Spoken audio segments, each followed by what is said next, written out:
अल्लाह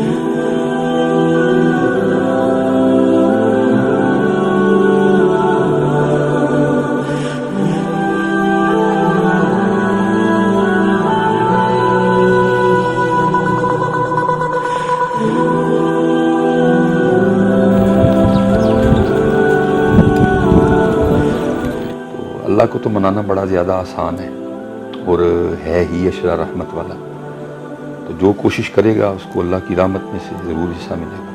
और कोशिश जितनी ज़्यादा होगी, इखलास जितना ज़्यादा होगा, तो हिस्सा भी उतना ही ज़्यादा मिलेगा। अगर इन दिनों में भी हम उसको नहीं मना सके तो फिर मुझे इतना बताओ फिर उसको मनाना कब है? मनाना कब है उसका? और अच्छा चले, एक और हजरत जी बड़ा है कि जी शैतान नहीं करने देता। अच्छा वो भी तेरे लिए बांध दिया, 11 माह तू बहाना लगाता रहा। अच्छा, ये वाकई बड़ी बात होती है कि शैतान करने नहीं देता। बिल्कुल, उसको भी बांध दिया। तो हजरत अब नहीं समझ आ रही कि अगर अब भी हम नमाज नहीं पढ़ रहे, अब भी हम जमात में नहीं शरीक हो रहे, अब भी हम तरावी नहीं पढ़ रहे, अब भी हम कुरान नहीं, अब फिर कौन है? शैतान वाला किस्सा तो खत्म हो गया। बिल्कुल, उसको बांध दिया गया। अब बताएं फिर कौन है? तो अमल की तरफ आए, ये अमल का महीना है। मजीद वीडियोस देखने से पहले हमारा चैनल सब्सक्राइब करें और बेल आइकन भी जरूर दबाएं। बिस्मिल्लाहिर्रहमानिर्रहीम। नबी करीम सल्लल्लाहु अलैहि वसल्लम की बारगाह में दुरूद सलाम का नजराना अक़ीदत पेश करते हैं। आपका मेज़बान मियाँ फ़ारूक आरिफ हाज़िर खिदमत है। नाज़रीन, जैसा कि आपके इल्म में है, रमज़ानुल मुबारक का मुक़द्दस और बाबरकत महीना शुरू है और इसके पहला अशरे के काफ़ी रोज़े गुज़र चुके हैं। आज हमारे स्टूडियो में मुबल्लिग़ इस्लाम डॉक्टर पीर मोहम्मद सलमान मज़हबी स्कॉलर हमारे दरमियान मौजूद हैं। हम बिला तख़ीर इनसे आज गुफ्तगू करेंगे और पहले अशरे के बारे में इनसे जानेंगे। डॉक्टर साहब, बहुत शुक्रिया, आपने INN न्यूज़ को वक़्त दिया। और सबसे पहले आप फरमाइएगा कि पहले अशरे की फ़यूज़ व बरक़ात को कैसे समेटा जा सकता है? माशाअल्लाह जी, अल्लाह आपको सलामत रखे। चलो, आपके चैनल के तवस्सुत से लोगों से हम कलाम होने का मौका मिलेगा, एक पैगाम जाएगा। हज़रत जी, बात इतनी मुश्किल नहीं है। वो किसी ने बड़े ख़ूबसूरत अंदाज में कहा था, ज़िंदगी अमल से बनती है, जन्नत भी जहन्नम भी, ये खाकी अपनी फितरत में न नूरी है न नारी है। तो अल्लाह को तो मनाना बड़ा ज़्यादा आसान है और है ही अशरा रहमत वाला, तो जो कोशिश करेगा उसको अल्लाह की रहमत में से ज़रूर हिस्सा मिलेगा। और कोशिश जितनी ज़्यादा होगी, इखलास जितना ज़्यादा होगा, तो हिस्सा भी उतना ही ज़्यादा मिलेगा। तो ये तो बहार है और पता भी नहीं चला, 6 दिन गुजर गए और बाकी का भी पता नहीं चलेगा। और मौलाना रूम रहमतुल्लाहि ताला ने इसको बड़ा कमाल लिखा कि कुछ बुज़ुर्गों ने समझाया है कि वो हमारे ये मामले छोटे छोटे हैं, चलो उनको हो सकता है इस तरह बात समझ आ जाए। तो वो कहते हैं कि छोटा बुलबुल था तो वो बाग में बैठा रो रहा था और अयाम थे बहार के जाने के। तो किसी बड़े बुलबुल ने उसको रोता देख के पूछा कि क्यों रो रहा है? उसने कहा, ये रो इसलिए रहा हूँ कि बहार आई और बहार अब बस जा रही है। तो उसने कहा, कोई मसला नहीं है, अगर जा रही है तो अगले साल फिर आएगी। तो अगले साल जो इस बार तू बहार से मज़ा नहीं ले सका, लुत्फ़ अंदोज़ नहीं हो सका, तो अगले साल वो कसर निकाल लेना। तो वो जो छोटा बुलबुल था ना, ये जी अल्लाह का फ़ज़ल है, अल्लाह छोटे पे कर दे, अल्लाह छोटे को, कम उम्र वाले को अपनी वो मारिफत अता कर दे जो शायद बड़े भाई को मुयसर ना हो। तो उसको थी, तो उसने कहा ठीक है कि अगले साल बहार आएगी और तू कह रहा है जो इस साल नहीं कर सका अगले साल कर लेना। जैसे हमारे अंदर भी बड़ा कुछ है कि हमें जो रमज़ान में करना चाहिए था हम नहीं कर रहे थे। तो उसने कहा, तू अगले साल कर लेना। तो उसने कहा ठीक है, तू कह रहा है कि बहार अगले साल आएगी, लेकिन ये बता, ये किधर लिखा है कि जो अगली बहार आएगी वो तू और मैं देखेंगे? तो दिन तो जा रहे हैं लेकिन अभी भी वही सुस्ती है जी, और सारी की सारी तवज्जो जो है ना वो बस सैरी और अफ्तारी की जाती है। वो जो मामला होना चाहिए था वो नहीं हो रहा। तो मैं बस आवाज़ जाएगी जहाँ जहाँ तक जाएगी, मैं कोशिश करूँगा कि भाई अगर इन दिनों में भी हम उसको नहीं मना सके तो फिर मुझे इतना बताओ फिर उसको मनाना कब है? मनाना कब है उसका? मनाना देखिए ना जी, वो मैं पंजाबी च कहना कि वंड पाछड़ी, 10 दिन रहमत के कर दिए, चलो डील हो गई, अल्लाह ना करे वो। फिर अगले 10 दिन मगफिरत के कर दिए, ठीक है जी, चलो वो भी 20 गुजर गए, अल्लाह माफ़ करे, ना गुजरेंगी, मामला बन जाए। फिर आखिरी 10 क्या कर दिए, जहन्नम से आज़ादी के पैकेज लगा दिया, 10 दिन का पैकेज हो, फिर 10 दिन का और फिर 10 दिन। अब और अच्छा चलें, एक और हज़रत जी बड़ा है कि जी शैतान नहीं करने देता, अच्छा वो भी तेरे लिए बांध दिया, 11 माह तू बहाना लगाता रहा। अच्छा, ये वाकई बड़ी बात होती है वो कि भी- शैतान उसको भी करने बांध नहीं दिया। देता, बिल्कुल। उसको भी बांध दिया। तो हजरत अब नहीं समझ आ रही कि अगर अब भी हम नमाज नहीं पढ़ रहे, अब भी हम जमात में नहीं शरीक हो रहे, अब भी हम तरावी नहीं पढ़ रहे, अब भी हम कुरान नहीं, अब फिर कौन है? शैतान वाला किस्सा तो खत्म हो गया, बिल्कुल उसको बांध दिया गया। अब बताएं फिर कौन है? तो अमल की तरफ आए, ये अमल का महीना है। अच्छा डॉक्टर साहब, ये फरमाइएगा कि कुरान और हदीस की रोशनी में पहले अशरे की ख़ास बात क्या बताई गई है, किस तरह से इसको गुजारा जाए? वो तो आपने कुछ बातें बताई भी हैं, कुरान और हदीस की रोशनी में इसकी कोई ख़ास बात बताइएगा। जैसे जी दुआ भी है, पहले अशरे की भी है, दूसरे की भी है, तीसरे की भी है। ये पहली बात तो ये है कि उस दुआ के ज़रिए, उस दुआ में है ही या हय्यू या क़य्यूम बिरहमती का अस्तगीस, या अल्लाह मैं तेरी रहमत का सवाल हूँ। पहली बात तो ये है कि कसरत से इसको पढ़ा जाए।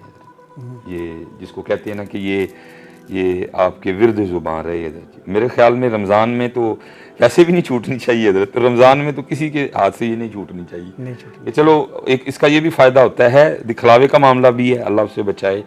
तो चलो हाथ में हो ना तो कम से कम याद रहता तो है, बंदा फिर जो है ना वो लगा रहता है। अल्लाह हमने समझा कि शायद ये सिर्फ वो जो है ना वो मौलवियों और पीरों के लिए है, नहीं हज़रत जी सब के लिए है। और कुर्बान जाऊँ हज़रत जी, मैं कहा करता हूँ कि प्राइम मिनिस्टर ऑफ पाकिस्तान के हज़रत जी कलम में भी उतनी ताकत नहीं है जितनी इस तस्बीह के एक दाने में ताकत है। सुभान अल्लाह। लेकिन शर्त यह है कि आपने किसी के पास बैठ के ना इसको फेरना सीखा हो, उसके कलम में इतनी ताकत नहीं है, शायद उसका कलम भी वो ना कर सके हज़रत जी जो इखलास के साथ इसका फेरा हुआ एक दाना कर देता। लेकिन वो बस हमने इसको छोड़ दिया हज़रत जी। तो अच्छा, उस ख़ास जो नबी पाक सल्लल्लाहु अलैहि वसल्लम ने पहले अशरे की दुआ फरमाई है, उस दुआ के अलावा कौन से ऐसे अवामल है, कोई ख़ास किस्म का कोई नुस्खा या ख़ास किस्म की कोई इबादत, वो हमारे नाज़रीन को बताएं। इबादत तो बड़ी हैं, लेकिन ये है कि कुछ चीदा बताइए। मैं कहता हूँ कि हज़रत जी देखें, असल तो बात वही है ना जो नबी पाक अलैहिस्सलाम का तरीका मुबारक है। सबसे पहला तो हज़रत तरावी है, ठीक, बाकी सारा तो बाद में आएगा ना। कि जिसको नबी पाक अलैहिस्सलाम, आपके सहाबा और जितने भी औलियाए उम्मत हैं, कामिलीन हैं, बाकी तो सब मैं मिसाल के तौर पे एक बंदा तरावी नहीं पढ़ रहा, तो अगर वो तरावी नहीं पढ़ रहा तो फिर छोड़ के जो मर्जी करे। पहले तो ये है ना जो अल्लाह के रसूल नबी पाक अलैहिस्सलाम के असहाब ने किया है, ठीक है जी। फिर उसके बाद है कि अपने दस्तरखान वसी करें। अगर अल्लाह ने आपको माल दिया है, मैंने जुमे में भी अर्ज़ किया है, ये आपके स्टूडियो में बैठे काफ़ी अहबाब चौधरी साहब मौजूद थे उधर, कि मैंने कहा शायद ना हमारे इधर कोई शायद ख्याल आ गया है कि ये जो गरीब ना, ये जो यतीम है, ये जो मिस्कीन है, शायद अल्लाह इनका सर्कट नहीं चला सकते। जो अल्लाह हमें कह रहे हैं कि भाई तुम चलाओ इनका सर्कट, नहीं, अल्लाह चला सकते हैं। ये अल्लाह का मुझ पे करम है कि अल्लाह मुझे कह रहा है चल मेरे दिए में से तू दे, अपना दस्तरखान वसी करें। ये अकेला खाना तो वैसे ही अच्छा नहीं है। वो हज़रत इब्राहीम अलैहिस्सलाम का वाक़या बड़ा मशहूर है कि जिस तरह अकेला कभी भी नहीं उन्होंने खाना खाया, वो अपना दस्तरखान वसी किया। अल्लाह ने आपको जितना दिया है उस हिसाब से हज़रत जी अपना दस्तरखान वसी करें और बिल्कुल ना घबराएं। हज़रत जी नहीं कम होगा, नहीं हो ही नहीं सकता बंदा अल्लाह के रास्ते में खर्च करे और उसका कम होगा। खर्च करें हज़रत जी, पहला अशरा है, दूसरा है, तीसरा है, ये तो पसंद ही बड़ा है अल्लाह की ज़ात को। मैं कहता हूँ हज़रत जी इसके बाद तो कोई बात ही पीछे नहीं रही। अस्सखी हबीबुल्लाह, सखी अल्लाह का दोस्त है। मेरे ख्याल से इसके बाद कोई बात नहीं। तरावी जो है ना उस पर पाबंद हो, जमात के साथ नमाज पढ़ें, और जो रमज़ान का ख़ास एक ताल्लुक़ है ना वो है कुरान पाक। जितनी हो सकती है हज़रत कुरान पाक तलावत की जाए, ठीक, बाकी बात नहीं। अच्छा सर, आपने नमाज तरावी का फरमाया, नमाज तरावी के हवाले से जो मुतज़ाद दो चीज़ें बड़ी काउंट की जाए, कुछ लोग 8 पढ़ते हैं और कुछ लोग 20। अपना अपना मसला क्या है जी, हम इस बहस पे नहीं पढ़ते, लेकिन मुस्तनद क्या है? 20 ही है, 20 है। 20 ही है। اور کچھ لوگ تو یہ بھی کہتے ہیں کہ جماعت کے بھی کوئی مولا علی علیہ السلام کے حضرت حوالے سے سیدنا عمر فاروق رضی اللہ تعالیٰ عنہ کے حوالے سے لکھا ہے. تو دیکھیں جی یہ نبی پاک علیہ الصلوۃ والسلام کے خلفاء ہیں، اور نبی پاک علیہ الصلوۃ والسلام کے جو خلفاء ہیں ان کا طریقہ نبی پاک علیہ الصلوۃ والسلام کے طریقے کے ہی مطابق ہے. اب اگر آپ اس کو لینا تو پھر تو حضرت جی بڑی چیزیں ایسی، جیسے نبی پاک علیہ الصلوۃ والسلام کے زمانہ مبارک میں قرآن پاک کتابی شکل میں نہیں تھا، یہ بھی تو پھر صحابہ تدوین تو نبی حضرت عثمان غنی، یہ بھی تو پھر حضرت ابوبکر صدیق، پھر اس کے بعد حضرت عثمان غنی کا اپنا رول، بڑے ایسے معاملات ہیں حضرت جو نبی علیہ السلام کے زمانہ مبارک میں نہیں تھے، اور صحابہ نے ان کو اختیار کیا، صحابہ نے ان کو امت میں جاری کیا، اور وہ آج تک امت کا معمول ہے. تو اگر آپ اس کو پھر ایشو بنائیں کہ جی تراویح حضرت عمر پھر تو آپ کو بڑا کچھ بھی چھوڑنا پڑے گا. ایسی کوئی بات نہیں ہے.